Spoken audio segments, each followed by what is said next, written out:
Conversations about climate change inevitably lead to talk of trees. And now, thanks to researchers at Harvard Forest in Petersham, at least one tree is talking back. The tree tweeted, "It's raining heavily now. It has rained 5.4 millimeters in the past hour," which is a lot. You heard right. This tree has a Twitter account.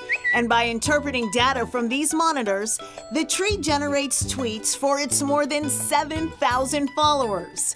Harvard Forest, Clarice Hart, and Tim Rademacher explain. Tim and I worked together to come up with over 100 different functions that the tree might sort of scan through and say, is this important thing happening? If it is, then I'll say something about it. Young activists lead the climate change movement and have made international headlines with leaders like 16-year-old Greta Thunberg.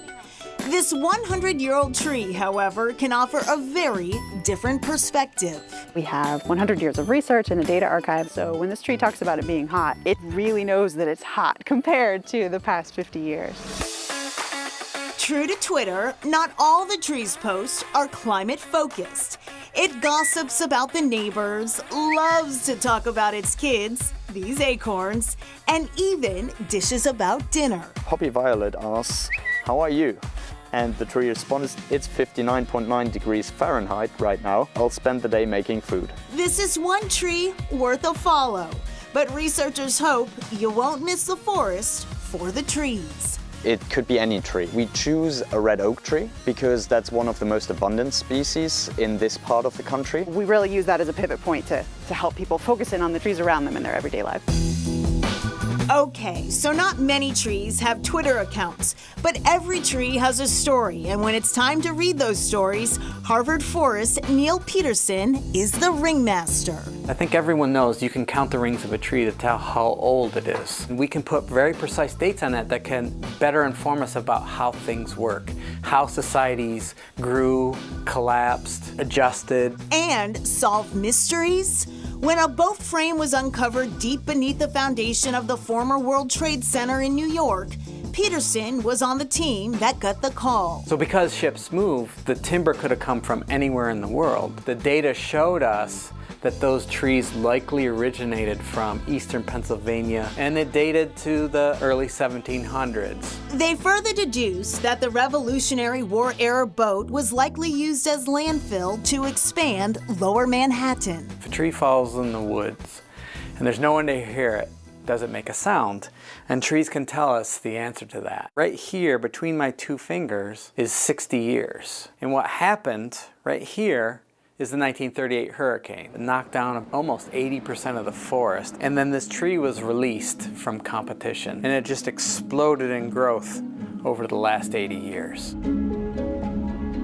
Trees can act as their own storytellers, giving us information about the past, while this interactive simulator offers valuable information about our possible futures. Here's how it works. You make decisions that represent your vision of the future and then watch real-time as a map simulates the consequences of your choices into the year 2060. More green means more forest, while red represents forest decline. Harvard Forest Director David Foster. Today, in an era of kind of global change, many people feel that the big decisions are out of their hands. And yet here in New England, the single biggest drivers of change is what we as individuals, individual towns and states are doing to our land. To put it another way, roughly 212,000 private owners control 75% of the forest in our state, meaning individual choices have a huge impact on our collective future. That forest is a gift of history. It delivers tremendous values to all of our lives. So what's next for the tweeting trees? Se habla español? That's right, foreign language tweets are coming soon, starting with Spanish and French. And there are more trees looking to tweet. A syrup-loving maple tree may be coming to your Twitter feed in the near future. Also in the works, a do-it-yourself kit that would allow homeowners to set up their own tweeting tree. Harvard Forest does welcome visitors, but they ask that you don't seek out the tweeting tree. It has many sensors and wires that could easily be disrupted. Up next, Nicole Estefan is off on a climb. I'm finding my fear threshold coming in.